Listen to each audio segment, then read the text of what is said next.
കേരളത്തില് എന്തുകൊണ്ടാണ് ഇത്തവണ UDF വൻ കുതിച്ചുകയറ്റം ഉണ്ടാക്കാൻ കാരണം? ഞാന് എന്താ പറയാ, ഇപ്പോ NSS ആസ്ഥാനത്താണ് നമ്മുടെ നമ്മുടെ മന്നത്തപ്പന്റെ ജന്മദിനമാണ് ഇന്ന്. അവിടെ പോയിട്ട് ബഹുമാനത്തിന് പുഷ്പമൊക്കെ അവതരിപ്പിച്ച് ഒക്കെ ഞാൻ തിരിച്ചു വരുന്ന ഭാഗമാണ്. ഈ കേരളത്തിൽ ഇത്തവണ വന്ന് എന്താന്ന് വെച്ചാൽ, അത് പിണറായി സർക്കാരിന്റെ ഈ കെടുകാര്യസ്ഥതയും അഴിമതിയും കൊള്ളയും നമ്മുടെ ശബരിമല കൊള്ളയും ഒക്കെ ജനങ്ങളുടെ മനസ്സിൽ അങ്ങോട്ട് തറച്ചു കയറി. ഇവരെ കൊന്നേ തീരൂ ഈ പിണറായി സഖ്യത്തെ തീരുമാനിച്ചു. അതിന് ബദലായിട്ടുള്ളത് ഇപ്പോ UDF ആണെന്ന് ഈ കേരളത്തിൽ വലിയ ഗതികേടാണ്. LDF UDF മാത്രമാണ് പത്രങ്ങളും രാഷ്ട്രീയക്കാരൊക്കെ പറയുന്നത്. അതുകൊണ്ട് ഈ LDF അല്ല UDF, UDF അല്ല LDF എന്നാണ് ചിന്തിക്കുന്നത്. അത് മാറി ചിന്തിക്കാൻ സമയമായെന്നും Bharatiya Janata party BJP NDA ഉണ്ടെന്നുള്ള ചിന്ത മനുഷ്യന്റെ മനസ്സിലേക്ക് വന്നുകൊണ്ടിരിക്കുന്നേ ഉള്ളൂ. ഈ ത്രിതല പഞ്ചായത്ത് കഴിഞ്ഞപ്പോൾ അതായിട്ടുണ്ട്. അപ്പോൾ കഴിഞ്ഞ തെരഞ്ഞെടുപ്പിൽ പിണറായിക്കെതിരെയുള്ള വോട്ട് എന്നത് മുഴുവൻ ബഹുഭൂരിപക്ഷ വോട്ടുകളും UDFിന് അനുകൂലമായി കോൺഗ്രസ് പോയി. കോൺഗ്രസിന്റെ സ്ഥാനാർത്ഥികൾ നാട്ടിൽ പോലും ഇല്ലായിരുന്നവർ ജയിക്കുകയില്ല ഇത്. അവരോട് അത്ഭുതം വിചാരിക്കുക എങ്ങനെയാണെന്ന് അറിയില്ല. പക്ഷെ അത് മാറും. ഇനി അടുത്ത ഒരു തെരഞ്ഞെടുപ്പ് നിയമസഭാ തെരഞ്ഞെടുപ്പ് വരുമ്പോൾ ഈ പിണറായിക്കെതിരെയുള്ള വികാരം മുഴുവൻ BJPക്ക് അനുകൂലമായി മാറുമെന്ന കാര്യത്തിൽ ഒരു സംശയം വേണ്ടെന്നാണ് എനിക്ക് പറയാനുള്ള അഭിപ്രായം. അപ്പൊ ഇപ്പം പിണറായി വിജയനെതിരെയുള്ള ധാരാളം കേസുകളുണ്ട്. ഒന്ന് സ്വർണ്ണക്കള്ളക്കടത്ത് കേസ്, ഡോളർ കടത്ത് കേസ്, അതേപോലെ ലൈഫ് മിഷൻ തട്ടിപ്പ്, അതേപോലെ കരിമണൽ കപ്പയുമായി ബന്ധപ്പെട്ടുള്ള തട്ടിപ്പ്, മകനൊക്കെ ഉള്ളത്, അങ്ങനെയുള്ള ധാരാളം കേസുകൾ, ലാവലിംഗ് കേസ്. അപ്പൊ ഈ കേസുകളിലൊക്കെ തന്നെ BJP അദ്ദേഹത്തെ സംരക്ഷിച്ചു നിർത്തുന്നു എന്നുള്ള ആരോപണമുള്ളതുകൊണ്ടല്ലേ ജനങ്ങൾ BJPക്ക് വോട്ട് ചെയ്യാത്തത്? അത് അങ്ങനെ ആരോപണം മനഃപൂർവ്വം UDF ഉന്നയിക്കുന്നുണ്ട്. പക്ഷെ സത്യമായിട്ട് ഒരു പുലബന്ധം ഇല്ല. പിന്നെ എന്തുകൊണ്ടാണ് BJP പറയാം.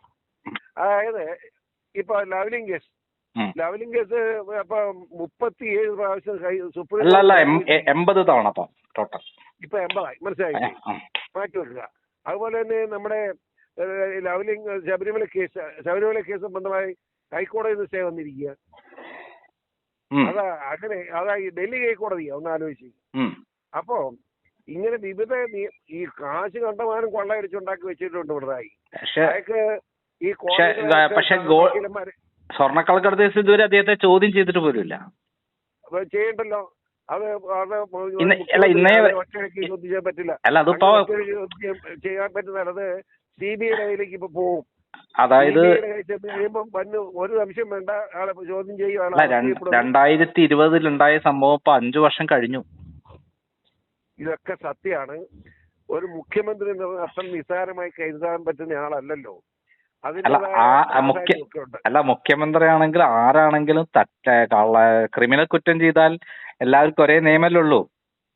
നിയമം എല്ലാവർക്കും ഉണ്ട്. പക്ഷെ നിയമത്തിന്റെ വഴിക്കാണ്. അതാണ് പ്രശ്നം. നിയമം ശരിയായ വഴിക്ക് പോകണം. എല്ലാവരും പറയുക നിയമം ശരിയായ നിയമത്തിന്റെ വഴിക്ക് ശരിയായ വഴിക്ക് പോകണം. അത് അല്പം വ്യതിചലിച്ചും തെറ്റായ വഴിക്ക് പോകാറുണ്ട്. അതിന്റെ ആനുകൂല്യങ്ങളൊക്കെയാണ് ഇതുപോലെ കശ്മീർ കൂട്ടങ്ങൾ കയ്യേറി മുതലാക്കുന്നത്. അതിന് മാറാനുള്ള അവസരം ഉണ്ടാവും. ഈ നിയമസഭാ തെരഞ്ഞെടുപ്പ് കഴിയുമ്പോൾ അതെല്ലാം തീരുമാനമാവും എന്ന് വിശ്വസിക്കുന്ന ആളാണ് ഞാൻ. അതായത് പിണറായി വിജയനെതിരെ ഒരു ഭരണവിരുദ്ധ തരംഗമുണ്ട്. അദ്ദേഹത്തിന് എല്ലാവരും വെറുപ്പും അറപ്പോടെ കാണുന്നത്. അപ്പൊ അദ്ദേഹം ചെയ്ത ഇത്തരം കാര്യങ്ങൾ കൂടി കൃത്യമായി BJP ചെയ്താൽ ആ വോട്ട് നമ്മൾ BJP കിട്ടില്ലേ? BJP ചെയ്യേണ്ടതാണ്. അതിനകത്ത് BJP ഇതുവരെ അങ്ങനെ ഒരു മൈൻഡ് അപ്ലൈ ചെയ്തിട്ടില്ല എന്ന് എനിക്ക് ഒരു സംശയമുണ്ട്. കാര്യങ്ങൾ വളരെ വിശദമായി BJPയുടെ നേതൃത്വമായി സംസാരിക്കുന്നതാണ്. അതായത് താങ്കൾ അടക്കം അതിനകത്ത് ഫൈറ്റ് ചെയ്തതാണ്. താങ്കളെ കള്ളക്കേസ് കുടുക്കിയതൊക്കെ അതിന്റെ പേരിലാണ്. പിണറായി വിജയനെതിരെയുള്ള സ്വർണ്ണക്കള്ളക്കടത്ത് കേസിൽ പ്രതിയാണ് അദ്ദേഹം എന്ന് താങ്കൾ ഉറക്കെ വിളിച്ചു പറഞ്ഞതുകൊണ്ടാണ് താങ്കളെ നിരന്തരമായിട്ട് പിണറായി വിജയൻ വേട്ടയാടിയത്. ശരിയല്ലേ? അതെ 100%. അപ്പൊ ജനങ്ങൾ കംപ്ലീറ്റ് പിണറായി വിജയനെതിരാണ്, മാർക്സിസ്റ്റ് പാർട്ടിക്കെതിരാണ്. അപ്പൊ തീർച്ചയായിട്ടും ഒരു സംശയം വേണ്ട, അതിന് തീരുമാനം ഉണ്ടാവും. വെയിറ്റ് ചെയ്യുക. നമുക്ക് താമസിയാതെ ഒരു തീരുമാനത്തിലെത്താൻ കഴിയുമെന്നാണ് ഞാൻ പ്രതീക്ഷിക്കുന്നത്. അങ്ങനെയാണെങ്കിൽ CPMന്റെ അണികളുടെ വോട്ടടക്കം BJP കിട്ടും എന്നുള്ള ധാരണയിലേക്ക് പോകാൻ പറ്റുമെന്നാണ് അങ്ങ് വിശ്വസിക്കുന്നത്? അതെ തീർച്ചയായിട്ടും. അപ്പൊ അടുത്ത ഇലക്ഷനോട് മുമ്പായിട്ട് തന്നെ അത്തരം കാര്യങ്ങൾ നടക്കാൻ സാധ്യതയുണ്ട്. ഇനി 2 മാസമല്ലേ ഉള്ളൂ. അതെ, അതാണ് എന്റെ ഒരു ചിന്ത. അത് നടക്കും തന്നെയാണ് ചിന്തിക്കുന്നത്. അപ്പൊ പിണറായി വിജയനുമായി ധാരണയാണോ നല്ലത്, അല്ല പിണറായി വിജയനെ പിടിച്ച് അകത്താക്കുന്നതാണോ നല്ലത്? ഒരു കാട്ടുകള്ളന് കശ്മലിനുമായിട്ട് ധാരണ ഉണ്ടാക്കിയിട്ട് എന്ത് കാര്യം? അങ്ങനെ ഇന്ത്യ ഞാൻ ചെയ്യട്ടെ, അങ്ങനെ ജയിച്ചിട്ട് എന്ത് കാര്യം? അങ്ങനെ ഭരിച്ചിട്ട് എന്ത് കാര്യം? കഴിഞ്ഞ തവണ ഒരു ചെറിയ വാക്ക് മതി, ഞാൻ ജയിക്കും. പക്ഷേ SDP ഉൾപ്പെടെയുള്ള രാജ്യവിരുദ്ധ ശക്തികൾ വോട്ട് വേണ്ട എന്ന് പരസ്യമായിട്ട് പറഞ്ഞോളെ, അത് മിണ്ടാതിരുന്ന് എനിക്ക് ജയിക്കാമായിരുന്നല്ലോ, ഞാൻ ജയിക്കണ്ട. ആ രാജ്യവിരുദ്ധ ശക്തികൾ വോട്ട് വാങ്ങി ജയിച്ച് നിയമസഭ പോയിട്ട് ഞാൻ എന്ത് പറയാന്? എന്ത് ഞാൻ പോണം ഭരണഘടന? അല്ല, അത് ചോദിക്കാൻ കാരണം 9.5 വർഷമായിട്ട് ലാവ്ലിൻ കേസ് സുപ്രീം കോടതിയിൽ പിണറായി വിജയനെ സംരക്ഷിച്ചു നിർത്തുകയാണ് സെൻട്രൽ ഗവൺമെന്റ്. അതുകൊണ്ടാണ് ചോദിച്ചത്. സെൻട്രൽ ഗവൺമെന്റ് അങ്ങനെ ഒരു സംരക്ഷണമാണോ എന്ന് ഞാൻ ഒന്നുള്ളത് ഭരിക്കട്ടെ. പറയാതെ ഭരിക്കാതെ ഞാനും താങ്കളും ലാവ്ലിൻ കേസിൽ ഇൻവോൾവ് ആയ കാരണം ഞാൻ ഫൈറ്റ് ചെയ്തു. താങ്കളാണ് ഇതിനെല്ലാം പിന്തുണയും നൽകിയിരുന്നത്. അതെന്ന് എനിക്കില്ല, എല്ലാം അറിയാലോ, ചെറുതും എല്ലാം അറിയാം. എനിക്ക് പൈസ ഇല്ലാത്ത സമയത്ത് ഫീസ് കൊടുക്കാൻ പോലും പൈസ തന്നിട്ടുള്ള ആളാണ് താങ്കൾ. അതേന്ന് ഞാൻ നോക്കട്ടെ നന്ദകുമാർ, എനിക്ക് തീർച്ചയായിട്ടും നോക്കാം. അത് നന്ദകുമാറിന്റെ വികാരമാണ് 100% ശരി. ആ വികാരത്തിനോട് അനുകൂലമാണ് എന്റെ മാനസിക നില. ഞാൻ തീർച്ചയായും നോക്കാം, ഉറപ്പാണ്. അപ്പൊ ഈ പിണറായി വിജയനെതിരെയുള്ള ഈ ജനങ്ങളുടെ ഒരു വല്ലാത്ത അവസ്ഥയുണ്ടല്ലോ, കള്ളനെ പിടിച്ച് പുറത്താക്കണം എന്ന് പറയുന്നത്. അപ്പൊ അതിൽ യഥാർത്ഥ കേസുകൾ കൂടി ഈ സമയത്ത് എടുക്കും എന്നാണ് പറയുന്നത്, അല്ലേ? നമുക്ക് നോക്കണം, തീർച്ചയായിട്ടും നോക്കാം. നോക്കിയിട്ട് പറയാം, ഒരു സംശയം വേണ്ട. നമസ്കാരം. ഇപ്പോൾ നമ്മൾ കേട്ടിട്ടുള്ളത് PC ജോർജുമായിട്ട് ഞാൻ നടത്തിയ ഫോൺ സംഭാഷണമാണ്. അതിലേറ്റവും പ്രധാനപ്പെട്ട ഒരു ചോദ്യം, ഇത്രയും കാലം പിണറായി വിജയനെ സംരക്ഷിച്ച് നിർത്തിയ നടപടി ശരിയാണോ? അപ്പോൾ അദ്ദേഹം പറഞ്ഞത്, എനിക്ക് സംശയമുണ്ട്, അങ്ങനെ ഇല്ല എന്ന് എനിക്ക് പറയാൻ പറ്റില്ല എന്നുള്ളത് തന്നെയാണ് PC ജോർജ് പറഞ്ഞത്. ഇനി അതിന് തയ്യാറാവില്ല. കാരണം കേരളത്തിൽ ജനങ്ങൾ പിണറായി വിജയനെതിരാണ്. അതുകൊണ്ടാണ് UDFന് ഇത്തവണ തദ്ദേശ സ്വയംഭരണ തെരഞ്ഞെടുപ്പിൽ വോട്ട് കിട്ടിയിട്ടുള്ളത്. BJPയുമായിട്ട് ധാരണയായി അദ്ദേഹത്തിൻ്റെ കേസുകളിലെല്ലാം സംരക്ഷിക്കുന്നു എന്നുള്ള ധാരണയും മനസ്സിലുള്ള ചിന്തകൾ കൊണ്ടാണ് ജനങ്ങൾ BJPക്ക് അനുകൂലമായി വോട്ട് ചെയ്യാതിരുന്നത് എന്ന് അദ്ദേഹം സമ്മതിക്കുകയാണ്. അതായത് കേരളത്തിൽ ഈ കഴിഞ്ഞ തെരഞ്ഞെടുപ്പിൽ UDF വിജയിക്കാൻ കാരണം ഭരണവിരുദ്ധ പിണറായി വിരുദ്ധ വോട്ട് തന്നെയാണ്. ജനങ്ങൾ അറപ്പും വെറുപ്പുമായിട്ടാണ് പിണറായി വിജയനെ കാണുന്നത്. അങ്ങനെയുള്ള സന്ദർഭത്തിൽ BJP പിണറായി വിജയനുമായി ധാരണയിലാണ്. അദ്ദേഹത്തിൻ്റെ സ്വർണ്ണക്കള്ളക്കടത്ത്, ഡോളർ കടത്ത്, അതേപോലെ ലാവ്ലിൻ കേസ്, അതേപോലെ ലൈഫ് മിഷൻ തട്ടിപ്പ്, അതേപോലെ കരിമണൽ കർത്തയുമായിട്ടുള്ള CMRL കരിമണൽ തട്ടിപ്പ് തുടങ്ങി അദ്ദേഹവും പിണറായിയുടെ മകളും ഭാര്യയും മകനുമെല്ലാം ആ തിരുട്ട് സംഘം മുഴുവൻ ജയിലിലാകുന്ന കേസുകളിൽ BJP അവരെ രക്ഷിക്കുന്നു.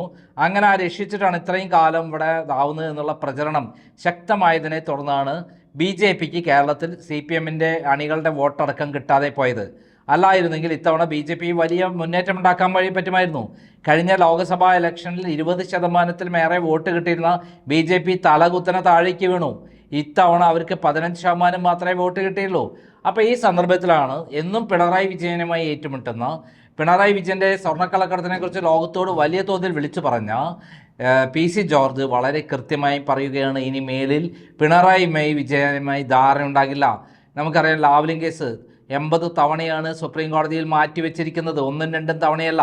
9.5 വർഷമായി, ഇനി 10ാമത്തെ വർഷം കിടക്കുകയാണ്. 9.5 വർഷമായി പിണറായി വിജയനെ സുപ്രീം കോടതിയിൽ കേസെടുക്കാതെ സംരക്ഷിച്ച് നിർത്തുന്നത് ആരാണ്? BJPയാണ്. സോളിസിറ്റർ ജനറൽ തുഷാർ മേത്ത കൃത്യമായി CBI അഭിഭാഷകൻ വന്ന് പറയുകയാണ്, ഞങ്ങൾക്ക് ഭയങ്കര തിരക്കാണ്, ഞങ്ങൾക്ക് ഗോഹട്ടിയിൽ ഒരു ചെറിയൊരു CJM കോടതിയിലൊരു കേസുണ്ട്, അല്ലെ കേരളത്തിൽ ഇവിടെ ഒരു കേസുണ്ട്, അവിടെയുണ്ട് ഇവിടെയുണ്ട് എന്ന് പറഞ്ഞിട്ട് ഓരോ തവണയും മാറ്റിവെച്ച് ഏകദേശം 9.5 വർഷമായി മാറ്റിവെച്ചുകൊണ്ടിരിക്കുകയാണ്. അത് പിണറായി വിജയനെ ഏതറ്റം വരെ പോയിട്ട് BJP സംരക്ഷിച്ചു കൊണ്ടിരിക്കുകയാണെന്നുള്ള ഇതിൻ്റെ ഏറ്റവും വലിയ തെളിവാണ് ഈ കേസ്. ഈ കാര്യത്തിൽ ഞാൻ മുരളീധരനെ K സുരേന്ദ്രനുമായി ബന്ധപ്പെട്ടിരുന്നു. അവർ ഈ ഫോൺ വന്ന ശേഷം പിന്നെ അത് എൻ്റെ ഫോണേ എടുക്കാതെയായി. അവർ എന്നെ വിളിച്ച് ആ കേസിൻ്റെ ഡീറ്റെയിൽ ചോദിച്ച് എനിക്ക് വേണ്ട നിയമസഹായങ്ങൾ അല്ലെങ്കിൽ രാഷ്ട്രീയ സഹായങ്ങൾ ചെയ്തു തരേണ്ട ആളാണ്. എന്നിട്ട് ആ കേസ് കൃത്യമായി കോടതിയിൽ വാദിക്കാനുള്ള കാര്യങ്ങളാണ് അവർ ചെയ്യേണ്ടത്. അവർക്ക് സംശയമുണ്ടെങ്കിൽ ആ കേസിൻ്റെ എല്ലാ രേഖകളും ഞാൻ കൊടുക്കാൻ തയ്യാറാണ്. എൻ്റെ അടുത്തുണ്ട് എല്ലാ രേഖകളും. പിണറായി വിജയൻ 200 കോടി രൂപ തട്ടിപ്പ് നടത്തിയതിൻ്റെ കൃത്യമായ രേഖയാണ് എൻ്റെ കൈവശമുള്ളത്. അതായത് 1997 നടന്ന ഒരു കേസാണ്. ഇനിയിപ്പോൾ അത് നമുക്കറിയാം, ഇനി സെഷൻസ് കോടതിയിൽ ഈ CBI കോടതിയിൽ ഈ കേസ് വന്നാൽ തന്നെ അതിൻ്റെ വിചാരണ വേളയിൽ എത്ര സാക്ഷികളുണ്ടാവും? 90% സാക്ഷികളും 80 വയസ്സിന് മേലെയുള്ള ആളാണ്. പിണറായി വിജയന് പോലും 80 വയസ്സായി. പ്രതികൾ 4 പേർ മരിച്ചു, ഇനി 5 പേരുള്ളതാണ്. ബാക്കി 5 പേർ ഏത് സമയത്തും മരണപ്പെടാം. കാരണം ഏജിൻ്റെ ഒരു ബാറ് കഴിഞ്ഞു, അവർക്ക് അന്തവും കുന്തവും ഇല്ലാത്ത ഒരവസ്ഥയിലേക്ക് പോവാണ്. പിണറായി വിജയന് മാത്രമാണ് അമേരിക്കയിൽ പോയി ചികിത്സ നടത്തി ഇപ്പോഴും അന്തവും കുന്തവുമായി നടക്കുന്നത്. കാരണം പണം ഉണ്ടാക്കുന്ന കാര്യത്തിൽ ഏത് തരത്തിൽ തട്ടിപ്പ് നടത്തിയതിൽ മിടുക്കനായ ആളാണ് പിണറായി വിജയൻ. ഒരു കള്ളം പറയാൻ ജനങ്ങളുടെ മുന്നിൽ വിളിച്ചു പറയാനും. അദ്ദേഹത്തിൻ്റെ സ്വർണ്ണക്കള്ളക്കടത്ത് കേസോടെ ഉണ്ടെന്ന് ആദ്യം വിളിച്ചു പറഞ്ഞ ആരാണ്?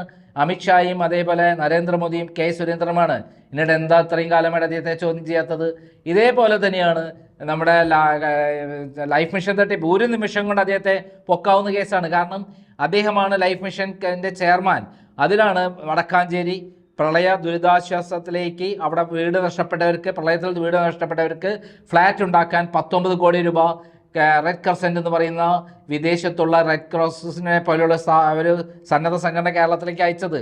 ആ പണം നേരെ ലൈഫ് മിഷൻ്റെ അക്കൗണ്ടിലേക്ക് വരുന്നതിന് പകരം പിണറായി വിജയൻ യൂണിടെക് എന്നുള്ള സ്ഥാപനത്തിലേക്ക് മാറ്റി പണം പങ്കുവയ്ക്കുകയായിരുന്നു.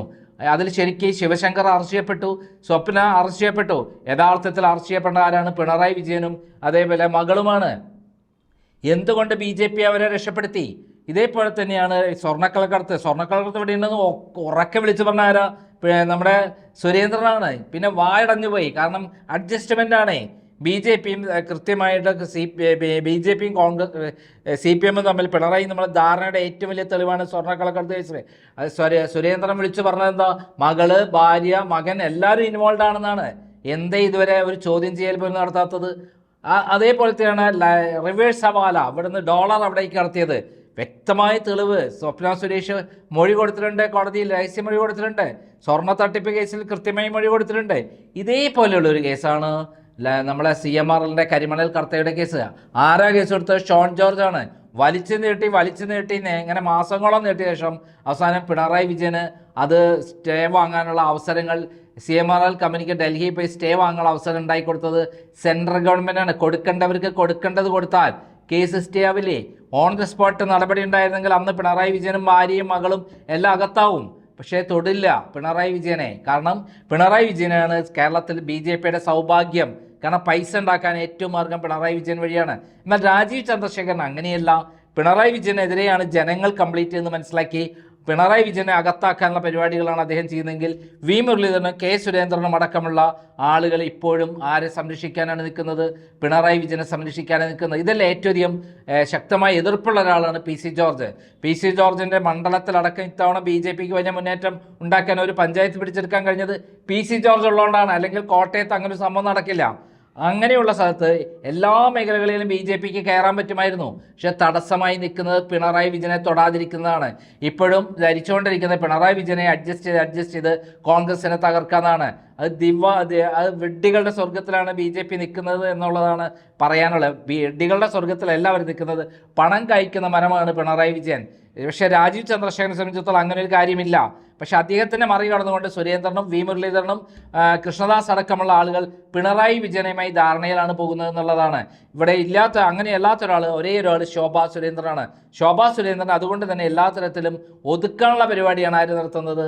നമ്മുടെ BJPൻ്റെ ഉള്ളിൽ നടക്കുന്നത്. രാജീവ് ചന്ദ്രശേഖർ പോലും ശോഭാ സുരേന്ദ്രനെ ഇതുവരെ സംരക്ഷിക്കാനുള്ള ഒരു കാര്യവും ചെയ്തിട്ടില്ല എന്നുള്ളതാണ്. ഇപ്പോൾ ഏറ്റവും പുതിയ വിശേഷം അവർ അരൂരിലേക്ക് തട്ടിമാറ്റുന്നു എന്നുള്ളതാണ്. അവർ കായംകുളത്ത് ശക്തമായ രൂപത്തിൽ മത്സരിക്കാനുള്ള പ്രവർത്തനങ്ങളുമായി മുന്നോട്ട് പോകുമ്പോൾ കായംകുളത്ത് പിണറായി വിജയൻ്റെ നിർദ്ദേശപ്രകാരം BDJS സ്ഥാനാർത്ഥിയായിട്ട് അവിടെ വരണം തുഷാർ വെള്ളാപ്പള്ളിക്ക്. അപ്പം അവിടുന്ന് മാറ്റി അരൂർക്ക് മാറ്റാനുള്ള പരിപാടിയാണ് ചെയ്യുന്നത് എന്നുള്ള വിവരമാണ് ലഭിക്കുന്നത്. ഇതാണ് BJPക്കുള്ളിൽ നടക്കുന്നത്. BJP ഒരു കാലത്തും ഗുണം പിടിക്കാത്തതിന് കാരണം പിണറായി വിജയൻ ആസനം താങ്ങിയേ നടന്ന് പിണറായി വിജയൻ വിസർജിക്കുന്ന സംഭവങ്ങൾ ചൂടോടെ വാങ്ങി കഴിക്കുന്ന ഒരു രീതിയാണ് ഇവിടെയുള്ള ചില നേതാക്കന്മാർക്ക്. അത് അവസാനിപ്പിക്കാത്തടത്തോളം കാലം BJP ഇവിടെ വളരില്ല. അതാണ് PC ജോർജ് കൃത്യമായി പറഞ്ഞിട്ടുള്ളത്. നന്ദി, നമസ്കാരം.